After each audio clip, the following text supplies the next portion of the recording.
So today we're going to talk a little bit about powerlifting. I don't normally talk about it much anymore since I do not compete and I don't really train anybody who does compete, but I am happy that a lot of people are competing and getting really strong. So here are 2 tips on how to make your first powerlifting meet go very successfully.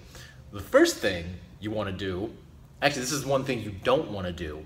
You're probably not going to listen to this because nobody ever does that I've talked to, myself included. But the first thing you don't want to do is cut weight for your first powerlifting meet. There's absolutely no reason to, especially when you're trying to get a baseline of where your competition strength levels are. Why do you not want to cut weight? Well, it's a very stressful process. And if it's your first competition, you're already under a lot of stress. Some people get more nervous than others. You might be pretty close to shitting your pants come game day. And cutting weight is just going to add to that. It's a very taxing process on your body. And besides, if you're not hitting any world records, who gives a shit, right? So don't cut weight. Just accept whatever weight class you're going to be in and work on cutting weight later on in life for other meets if you decide to do them. Now, the second thing we're going to talk about, this is almost as important as, this is probably a little bit more important than the first one. We're already going to assume that you know how to lift, since you plan on competing. So that said, you want to practice the cues. If you're not familiar with how a powerlifting meet works, you go up to the platform, you take your weight on your back or off the bench, or it might be sitting on the ground, whatever the case may be, given the whatever lift that you're on, the judges are going to tell you when to lift and when to rack your weights. So here's how it will be for the squat. You go up to the bar, and if you have a monolift, you won't walk it out, but if you don't have a monolift, you are going to be walking out. So either way, once you get the bar on your back and you're locked in place, the judge is going to look at you, probably very creepily, and say, squat, and then you squat. Now, don't jump the gun and put it back on the rack, because you have to wait for the judge to tell you that. So you squat, you stand back up, the judge will say squat and motion you forward, and then you rack the weight. If you jump the gun, the lift won't count. So in the case of my last competition, that was the difference between me having a 430-pound squat versus a 460-pound squat. I walked forward too soon before the judge said to rack the weight. So here's how it's going to be.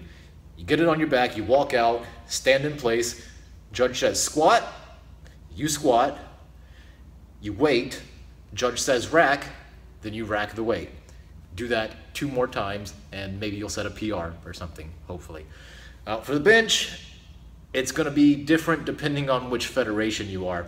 So one option that you will come into contact with is you go up to the bench, you take the bar, you put it down, it has to touch your chest, you have to pause, so none of that touch and go stuff.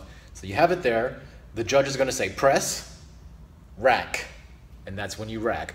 Or, depending on which federation you're in, the judge is going to say, you're going to unrack it, the judge will say start, you lower it, touch it right below your titties, judge says press, you wait, judge says rack. So the bench will either have 2 or 3 commands depending on which federation. Now, every federation will have rules that you can read that will tell you this. So you want to read through them. You'd be surprised, some people don't. It boggles my mind. So read the rules, figure out what you need to do. And for the deadlift, this is probably the funnest and the easiest. They're going to load up the bar, they'll call your name, and they'll say, bar is ready. You have a minute to get your ass up there and lift the weight. So you go up, you lift the weight, stand there with it. The judge is going to have his hand up. Once they make sure you're locked out and everything, he'll go like this, say down, and he'll say down, or whatever it is, and then you lower the weight. Do not stand there and then just let your hands go and let the weight fall. Fall with it, and you're good to go. Now, since when you're in the gym, specificity rules, you want to practice these. The best way to do that is to get a friend and have them practice the cues with you. If you don't have a friend, get some friends. Or give $10 to a gym goer and have them do it for you. Preferably somebody with some powerlifting experience. That way they don't fuck it up. And practice it a lot. Practice it often, so that way when game day comes, you're not clueless as to what's going on, and that way you have a good meet. And in addition to that, they're going to go over these rules the day of the competition as well. But don't let that stop you from actually reading the rules beforehand, because you want to go in with a lot of preparation so that you can excel on your first powerlifting meet. So let me know if you have any questions. Subscribe to my channel, go to my website, sign up for my sweet email list, and I will talk to you all later.